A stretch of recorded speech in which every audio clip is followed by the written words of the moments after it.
Le Seigneur Jésus ne commença pas son ministère avec une multitude.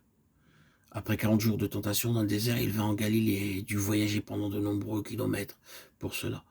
Pourquoi? Parce que les quelques hommes dont il voulait faire des disciples habitaient à Capharnaüm. C'était une ville bien connue près de la mer de Galilée. Simon, André, Jacques et Jean y habitaient.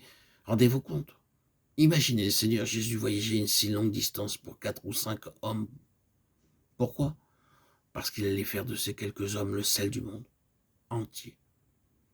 Après avoir choisi ces hommes, le Seigneur parcourut les synagogues en enseignant. Alors les multitudes vinrent à lui. Jamais il les vinrent simplement. Comme elles voyaient la puissance et l'autorité se manifester à travers lui, elles s'attroupèrent autour de lui. Elles venaient à lui pour recevoir guérison et délivrance. Elles venaient de toutes les classes de société, de la Galilée, de la Décapole, Jérusalem, la Judée, l'au-delà du Jourdain. Sans Christ, la vie est comme une nourriture sans sel. S'il vous était donné de la nourriture insipide le matin, à midi et le soir, et ceci jour après jour, vous diriez que sans sel, la nourriture n'est pas bonne. De même, la vie sans Christ n'est d'aucune utilité. Avant que le Seigneur Jésus-Christ ne commençât son ministère public, il fut baptisé dans le Jourdain et tenté dans le désert. Après cela, il alla directement en Galilée. Il dit à certains hommes, « Suivez-moi, je vous ferai pécheurs d'hommes. » Aussitôt, ils laissèrent les filets et le suivirent. Matthieu 4, 19, 21. Comme le Père m'a envoyé, moi aussi je vous envoie. Jean 20, 21.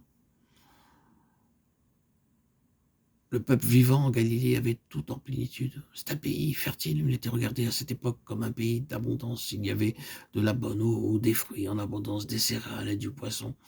Et pour autant que cela concernait leurs besoins terrestres, il n'y avait aucune pénurie. Malgré cela, tous ces gens souffraient de toutes sortes de maladies.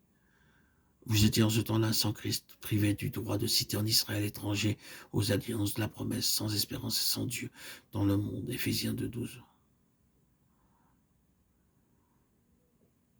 Décapole signifie un groupe de 10 villes. C'était à plus de 100 kilomètres du Jourdain. Ces 10 villes reposent dans une vaste vallée. Elles avaient de magnifiques édifices. C'était une région belle et luxuriante, offrant beaucoup d'activités, dans le but d'apporter confort et plaisir au peuple. Malgré tout cela, ces gens étaient malheureux. Ils vinrent aussi vers le Seigneur Jésus.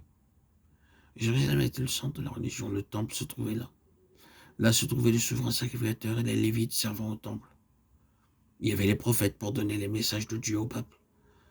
Le peuple de Jérusalem pouvait s'enorgueillir du temple, des prophètes et des ancêtres, mais ils étaient spirituellement aveugles.